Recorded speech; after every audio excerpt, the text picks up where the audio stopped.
Bonjour, je suis Marie-Pierre Vincent, productrice laitière à Saint-Valérien-de-Milton en Montérégie. Je suis relève non apparentée. J'ai parti en production laitière il y a 3 ans.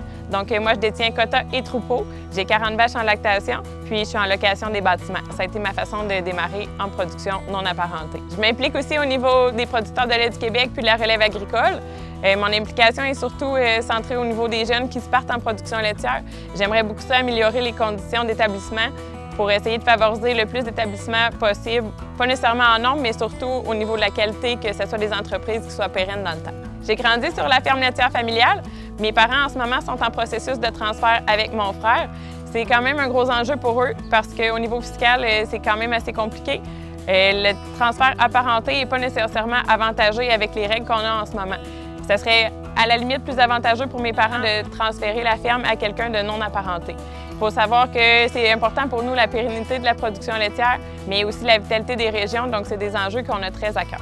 Au Québec, il y a plusieurs mesures qui rendent le transfert de fermes apparentées quand même avantageuses au niveau de l'impôt. Par contre, en ce moment, au Canada, c'est pas quelque chose qui est présent. Il serait grand temps que le gouvernement canadien se penche sur la question puis mette des mesures en place pour que les transferts apparentés soient aussi avantageux fiscalement que les transferts non apparentés dans tous les domaines agricoles. Pour valoriser la pérennité des entreprises agricoles qui sont très ancrées dans notre communauté, on demande certains changements. En fait, on demande aux partis politiques d'avantager autant les transferts au niveau des cédants pour leurs enfants versus une personne non apparentée. Puis on demande aussi d'intégrer les neveux-nièces au même titre que si c'était les enfants des cédants. Bonjour, je m'appelle Éric Clich, je viens de la Beauce. Je fais partie des 134 000 propriétaires forestiers du Québec et des 450 000 propriétaires forestiers du Canada. En forêt, la réalité est bien différente qu'en agriculture.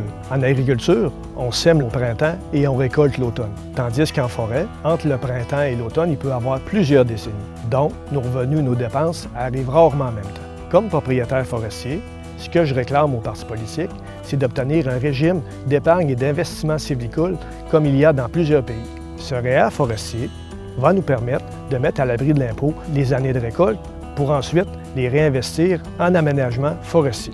Entre autres, préparer les terrains, faire la plantation et éclaircir les peuplements forestiers. Il ne faut pas oublier que la foresterie permet de vitaliser les régions rurales au pays.